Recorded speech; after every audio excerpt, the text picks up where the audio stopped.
Prayers are usually good because they are not supposed to be a begging for something. We're, we're not beggars. Uh, we're people with honor that love to honor, particularly the invisible, to honor all that is, and in doing that, to learn to honor ourselves too. And I know that at least my own Christian upbringing has tended to bring me to my knees for prayer whenever the world seemed to be collapsing around. And in that moment, there's not a whole lot of dignity left, to keep my head straight up between my shoulders. And so I end up bent in the begging posture. And what I've learned with my elders is that this kind of posture is not very charming in the eyes of our ancestors uh, because they want us to walk elegantly in the battlefield of life, knowing that we have a purpose and that we are not alone. Even when we look around, there seems to be nobody. And so I'm hoping that the time and the opportunity we have together can be invested in the business of revisiting prayers for ourselves, prayers for loved ones, and prayers for the world. We do ourselves a greater service when our energy and our genius is invested in making something around us better. And so the idea of self care taking in this context is more about reaffirming our interconnectedness. So here I am from the world on the other side of the great waters, and I still feel like I'm looking at brothers and sisters everywhere I go. And so it seems to me that the whole notion of stranger in a strange world is all relative because the world is all our home, and wherever we go, whoever we meet could be a relative. So today I'm not sure about what I need to share with you. I just feel strongly that this is a unique opportunity for us to revisit perhaps the subject of ritual, the subject of the production of sacredness, in the hope that maybe this can become increasingly the kind of mantle that we surround our daily life with, allowing us to be not just protected from adversity, but maybe putting adversity in defiance. Because more often than not, the issue is not to duck, to run away, to shield away. It is to stand so tall that somehow adversity gets scared. There is a kind of predictability that the conventional world has successfully educated us into. And so we become not the hunter, but the hunted. And this is not the dignifying thing about life. In the past 2 years, I found myself really humbled by the attack on my own grandiosity. And it came in the form of loss. Last year, lost both of my parents, 6 months apart. And for the first time, life had a different color. I heard last night someone mentioning the fact that with the parting of parents and he being the oldest, was left at the head of the line, front of the line. And that's exactly what was delivered to me. Being the oldest in a family that has tried very hard to uphold the values of the ancestors in the midst of very, very deep change. It has had its blessing as well as its curses. Because in Africa right now, one of the biggest problems is that the clash between the indigenous and the so-called modern is producing tremendous amount of confusion. And it is also raising the issue of where is the place of the ancient values in modern day? What space do they occupy? And the more depressing question is raised by the fact that modernity seems to negate anything that does not align in its crazy pursuit of progress. Something seems to be constantly at risk of becoming dead, of becoming a casualty. And what I've learned being in the modern world and working with people like you is the witnessing of the ancients and the indigenous wanting to be reborn here, wanting to be reborn in people who have been, I would say, de-indigenized. And that is quite impressive because while third world in general is looking at modernity as the heaven of humanity, uh, it is quite sobering to find out that modernity has begun to look at the indigenous world as a possible place of some kind of redemption. And this is the kind of thing that drives me to places like this. It seems that in order, therefore, to allow that indigenous energy to come forward, to be born, there is a lot of cleansing to be done. It is perhaps not surprising to see that the modern world this year has been experiencing drought. The dryness of the realm might be a reflection of the increasing drought in the psyche of the culture. And there won't be some kind of Moses or some kind of Messiah showing up from God knows where to sprinkle the water of cleansing. It will have to arise from the ground. It will have to come from the very people who have heard the call from the other world and who want to do something about it. And so my sense is that we are it. And the question is, what are we going to do? What are we going to do in order to cleanse all these layers and layers, these scales of negative energy that has pushed the bright self, the grandiose self, so deep inside that it can only burst out when the hammer of modernity is not about to fall or when modernity is not looking. This is why, in coming up here, I thought that doing something with water, a ritual involving water, might be a relevant thing with the possibility of helping us address this issue. I feel strongly that this has to be part of our individual purposes, what we came into this world to do. And listening yesterday about the moment of grandiosity that has visited each and every one, I couldn't help but think that every time we walk along the line of that which we came into this world to do, we are indeed walking in our greatness. And it is that greatness that I tend to associate with grandiosity.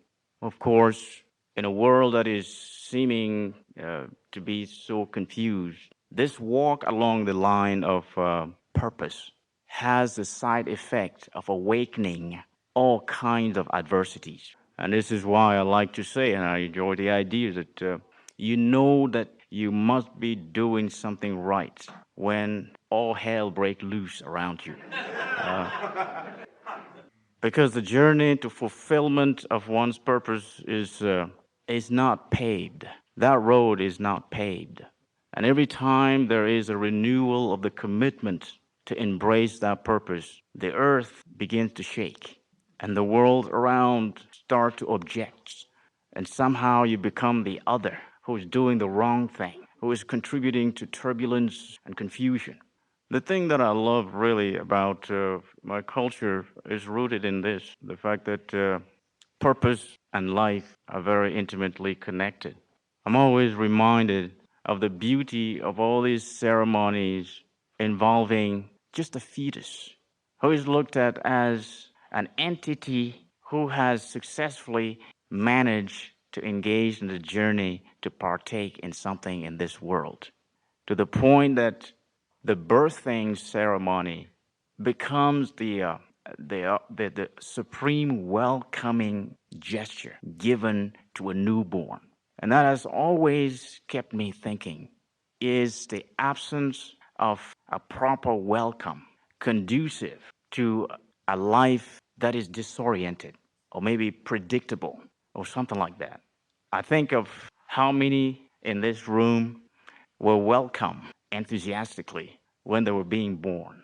And what is the effect of that in the quality of their lives? And so The response to that calls for the need to reinvent rituals that welcome us regularly. Something along the line of recreating over and over an act of welcoming that is genuine enough to make someone feel like he is being reborn.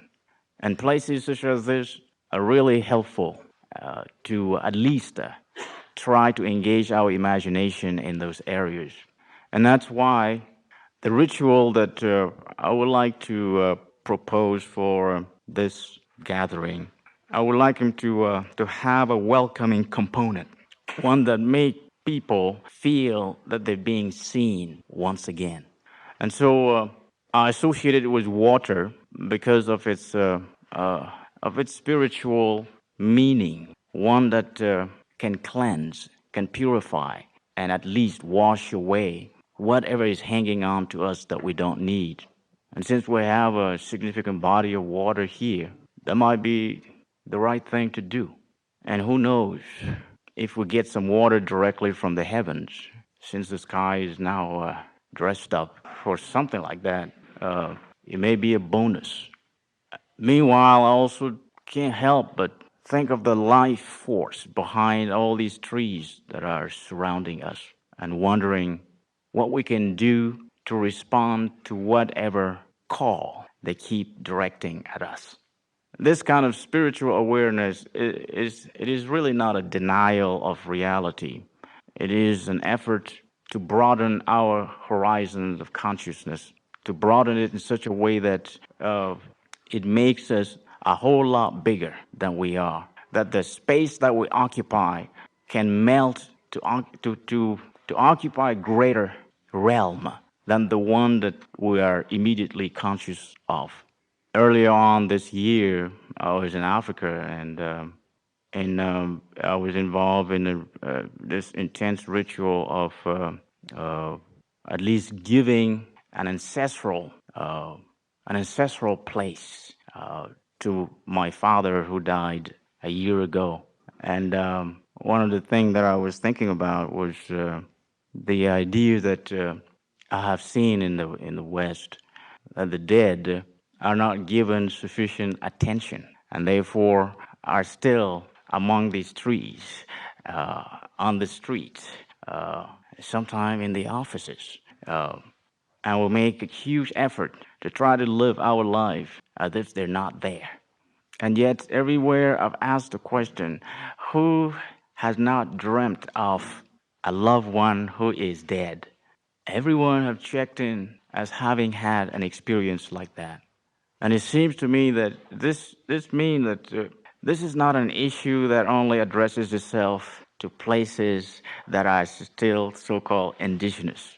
The same reality that is there that makes the dead more alive than ever and wanting to be involved in our lives because they know better. They know that there are things that we can't see but that are very important for the quality of our life. And they would like to show us how to address these things. This is not just confined to there. It's actually confined to the world. And I feel that we come here mostly because these dead have asked us to come over, not because a flyer came to you. And so the question, therefore, still remains, what do we do in order to honor that, to acknowledge that, so that we, in turn, can feel a whole lot more connection than usual? If we can call the ancestors into our midst, then it gives us the chance, at least, to explore the possibility of that gift inside of us that we can give as a way of exploring the dimension of our own greatness. At the core of the indigenous philosophy or spirituality is really the idea of the healing power of giving. And this is probably why among the Dagara people, this giving is inspired by the notion of a gift, which in turn is connected to purpose that then provide a certain direction to life, which is essentially inspired by delivering that gift. To put it differently, the thing that I like the most is to know that the purpose that is part of the indigenous thinking is that we arrived here with a lot of suitcases, and in those suitcases are all kind of goodies. The problem about it is that all these goodies are not for us individually. They are for the people around us. And it is our task to do everything we can in order to empty these suitcases and to distribute whatever is in there randomly. There is something in there that we need to be very attentive to, because giving empowers both the giver and the receiver. And there is a ritual act that takes place at that moment, which jacks up the spirits of the two parties in a manner that translates into a very profound healing. And so the question I have to you is, what is the gift we know that we carry inside of us? And how do we go about making it available to others? They say also that the origin of illness comes from the inability to deliver our gift. And this is really food for thought. How come my not being able to give my gift make me sick? And I've given a lot of thought to it. And what I've come up with was that indeed, imagine yourself as a UPS delivery person who drive a truck full of gifts. And each one has an address. Each package has an address. And you show up, knock at the door, and say, "This is for you." And they say, "No, I don't think so." Then where are you going to go? Where else? And so at the end of the day, you return home with the truck still full. Sooner or later, these gifts take on a life of their own, and they begin crying and yelling inside of you. And the psychical feeling, the impression you have of yourself is that you've landed at the wrong place. You have the right addresses, but nobody recognizes them. I think that this is a very poignant problem that requires that somehow we be able to play both the role of givers and receivers. The receiver is as much responsible for summoning the gift out of the other as the giver is in convincing the receiver that this gift is his. And so, therefore, that throws us into the department of advertising.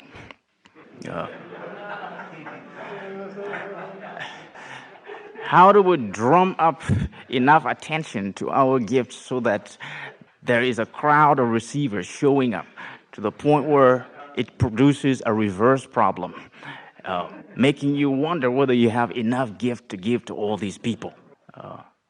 And I think that places like this should give us the opportunity to explore that. The weight of most of the gifts that we're talking about are not to be measured with standard scales, because that's not what they respond to. Instead, what they respond to is something so purely connected with the heart that indeed you know when you have received the gift, and you know when you have given a gift. And the best place for that to occur is really in what we call the sacred place, which means that that kind of space that we create, delineating it from the ordinary and investing it with our intention that it be the home of the invisible, and that as the invisible consciousness comes, that it make that invisible presence make every gesture we make sacred. That's when ritual begins to happen. And so we need to understand that the distinction between, therefore, the profane and the sacred is basically delineated by intention. What we want an ordinary looking thing to be depends on the intention we inject into it. Otherwise, a stone is going to just be a stone. But with a spiritual infusion, a stone can become a mountain. And that mountain, in turn, can be the mirror of the greatness that we carry inside of us. Dagara shamans will always not hesitate to point to the fact that you are connected to a mountain, and they will point to a small stone, creating this kind of confusion. If this is how tall the mountain is, it makes you feel like they're pointing at your smallness. But in fact, this is because in a sacred space, the smallest thing can be equivalent to the greatest thing there ever is. And this is why, I don't know, the idea of symbolism is so important in the practice of spirituality. If a little stone represents a mountain or is a mountain, because in Dagro we don't have a word for the word represent, uh, because the question is, if something represents, that means that what that thing is representing is not there. Representation calls attention to the absence of the original. And so, therefore, it raises the question as to whether that which represents the absence of something can actually live up to the standard of the other that is not there. And so, it is useful in that context to name things for what they are as opposed to what they're supposed to represent. This way, I will give you a stone and say, take this mountain. It represents your own tallness, your own greatness, because mountains are visible from far away. Let you be visible from very far away. And this is something which, when taken directly into the psyche, can resonate very loudly. And I think that even in the midst of all kinds of adversity, the capacity to reaffirm your greatness by way of carrying an object that is that greatness means that you are conscious of your own healing as opposed to your need to go somewhere in order to get some healing. I don't know if that makes sense. What the hell?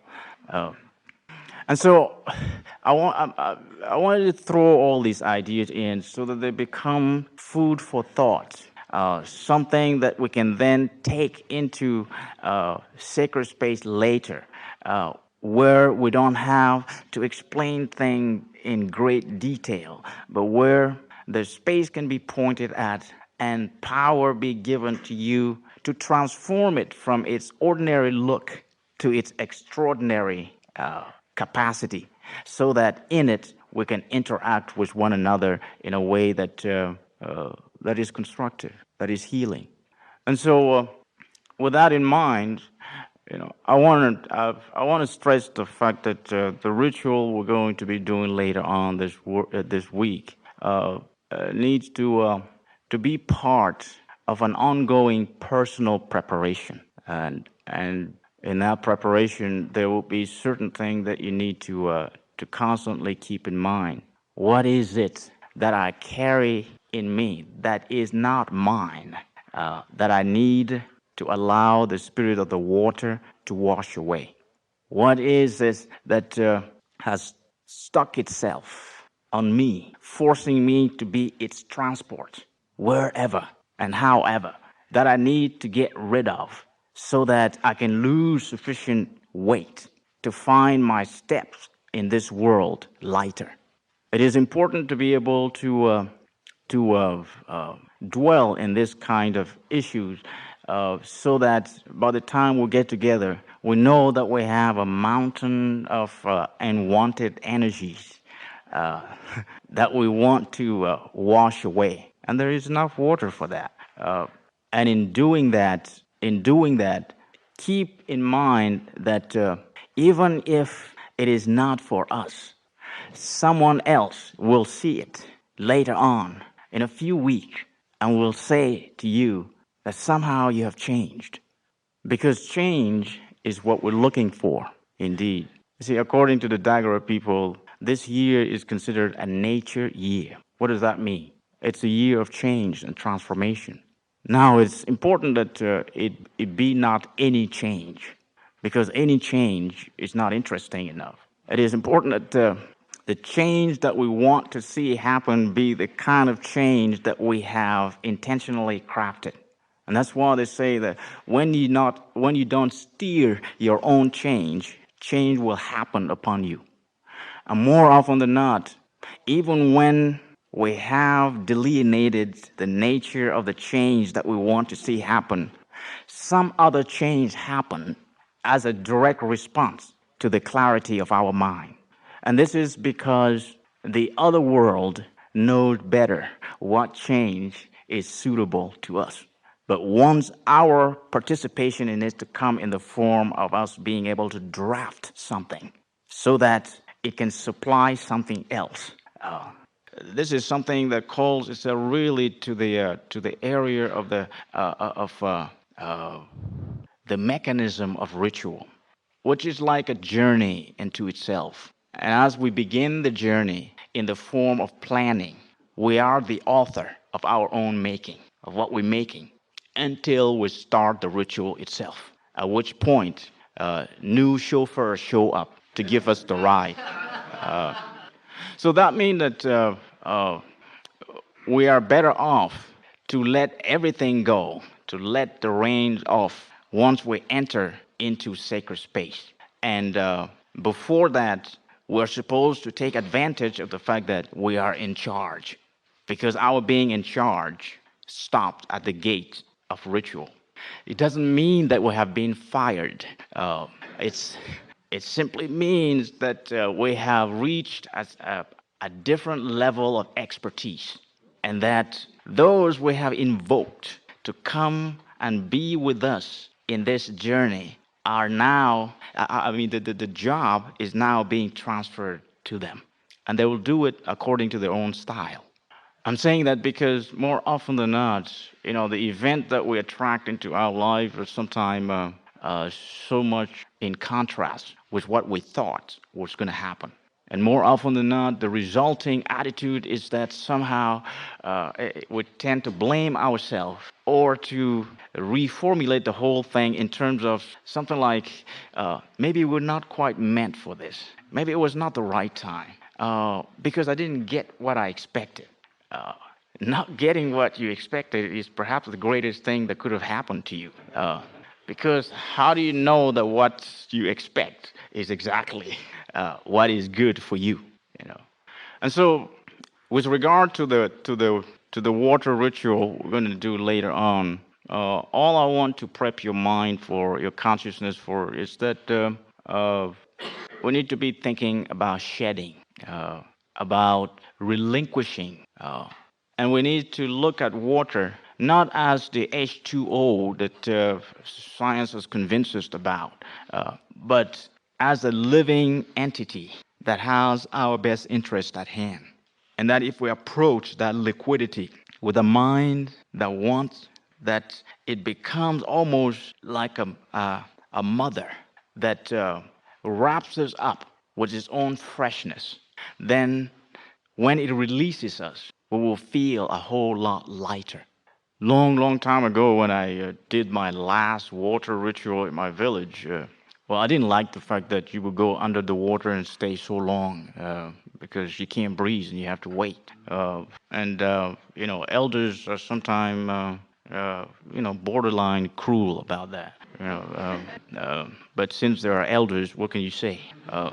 you know, it'll keep you under the water as if they're waiting for a little bulb to come up, as a signal that you're ready to be let go of. And so young people always try to find the deepest water because the buoyancy of the water makes the elders not have enough stronghold. Well, there's always this need to make do, to readjust to situation. Because if you have your feet firmly on the floor of the water, that means you will have a stronger hold on the person who is down there. Anyway, the thing that really touched me was it was not so much being in there as returning from there, because somehow the whole notion of welcoming, which mean a lot of people shouting at me, made a whole lot of sense. there's a lot of grandiosity opportunities in there, because all of a sudden, hundreds of people are waving at you as if somehow you just arrived in the village. And he's saying that I'm thinking about what would happen if, you come from the water and all the men are doing that to you. At least for me, that was the best part of the ritual, which deleted the almost drowning experience that went on down there. And beside the fact that it's dark over there and people are singing over there, that they won't know if disaster occurs. Uh, so you return as someone who has really survived. And in fact, in taking the thought a little further, I realized, the thing that stick themselves to us take such a deep grasp that it will require something bordering death to release them. We always talk about safety when talking about radical ritual. And I don't think that this is an issue that really applies in this context. Of course, you can negotiate or renegotiate the method of your own transformation. But if it is done as a way of alleviating or at least distancing yourself from the impending trauma or something of that nature, then what you are not saying but doing is trying to negate your own healing. It's almost like saying that you're not quite willing or ready to take it. I wanted to touch on the issue of initiation itself. Given the fact that, on the one hand, it looks like there's no initiation in the modern world. But on the other hand, it looked like there is one, which is recklessly done, individually, and in an isolated fashion. Because if crisis per se, if the trauma, maybe it's the wrong word, pain and stress are the elements of initiation. Given the fact that it is readily available in this culture, uh, there is room to say that, yeah, there is initiation. Uh, and yet, when we talk about organizing trouble, bringing trouble into a sacred context, then we raise the issue of safety, how safe it is. And this is where the basic contradiction comes from. The two initiations that I've experienced in my village had nothing safe about them, really. And this is something I did complain about quite a bit because, on the one hand, elders were not available to answer questions. They don't explain ahead of time what's going to happen and what kind of mindset I need to have. They always say, "Don't worry, it's going to be fast." Uh, I should say that it doesn't help to have a modern education entering into this kind of ritual, because part of my education predicate me to wanting and liking vast explanatory presentation before entering, so that knowing what I'm doing, I can enter with dignity and elegance, with style, and justify that on the ground that I know the philosophy and the metaphysics surrounding the particular episode I'm going to be a principal player in. You know, but the silence is really, really demeaning. Um, Like so far, I still don't understand why for 30 days every morning they would tell me that, young elder initiate, come over to take your bath. And I'm thinking about baths the way you're thinking about it, except that I'm taken to a big jar full of ashes. And those ashes are poured on me. I can barely breathe. And by the time they're done, I look like a ghost, and they will let me go, almost saying like, enjoy. Um,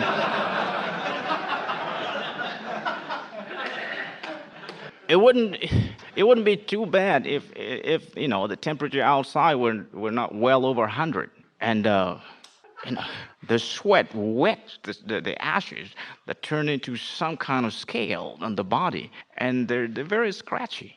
And come noon, I'm sweating. and they asked me to come for another bath.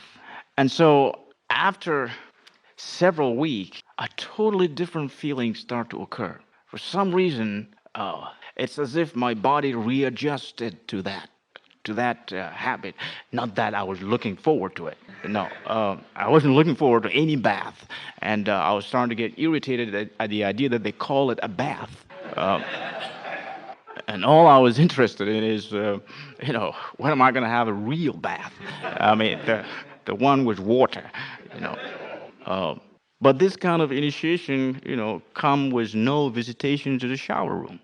And I was getting worried about the state of my health. It was probably more my mental health than my physical health.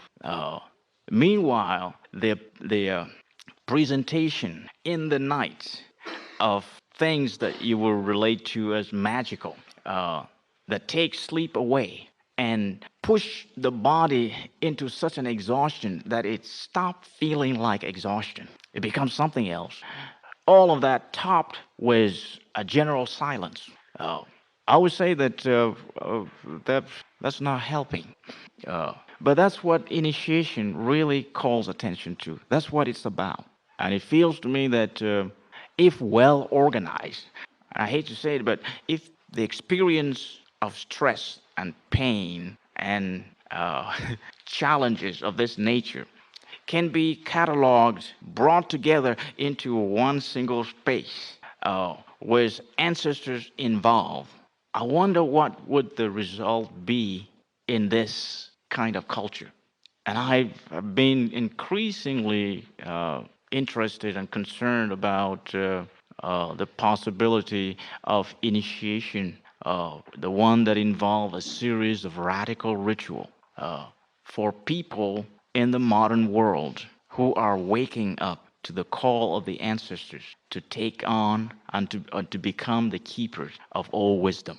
I don't know what that would mean, but I know that there is a psychical self depreciation directly resulting from the absence of initiation in the modern world, to the point where what it translates into is an ongoing sense of adolescence, uh, the kind of negative youthfulness that is waiting for something drastic to happen in order to feel like one is grounded on the earth.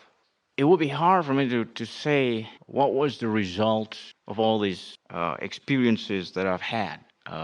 I can't put it in words because they belong to a different kind of discourse, a different kind of language. But the only thing that has remained clear is the fact that the experience has provided me a better understanding of what it means to walk along the path of purpose. It has provided me a better understanding about the place of trouble in the purposeful journey. We oftentimes think that, once you have undergone or experienced this troublesome thing, then everything else must be smooth. And that's the wrong thinking. The graduation from one trouble, at least in indigenous term, almost qualifies you for another trouble. It doesn't remove all the troubles away. I may be coming across like I'm negative about it, but there's a way in which we need to understand the challenges of our lives in a context that is elevating, because the constant pursuit of troublelessness is hopeless, because trouble will always come. Now, how we take him in such a way that we become the main player in the dance with trouble. That's what constitutes the challenge. And initiation, therefore, initiates that. Since to initiate is to begin something, it means that by taking on the risk of jumping off the cliff, then you've made future jump off an almost fun thing to do, to the point where you need to become suspicious when your life is trouble free. Oh, of course, the conventional world would not accept that. And yet, it is almost like a denial to find oneself covered with trouble every day and being constantly, subliminally bombarded with possibility of living a trouble-free life. You know, And if it is possible to upgrade the mind thinking to that place where you can see trouble as living thinking entities that can be made happy or scared, then the resulting effect of that is that you become the organizer of the kind of trouble that want to play with you. And what happened is that the bigger the trouble, the more you must make yourself even bigger than the trouble. Because eventually that trouble becomes scared of you, becomes afraid of you. Doesn't go away, perhaps, but it stays at bay. And so, with this initiation idea, uh, we must therefore think of the water ritual that I'm suggesting that we do later on this week as an opportunity to begin something like that. Because the first step, therefore, toward a purposeful life, it begins with the knowing that there are certain things, certain trouble that have found their way into ourselves in a way that they feel like they have welded themselves in. And in doing that, they have the power to regulate our day-to-day life.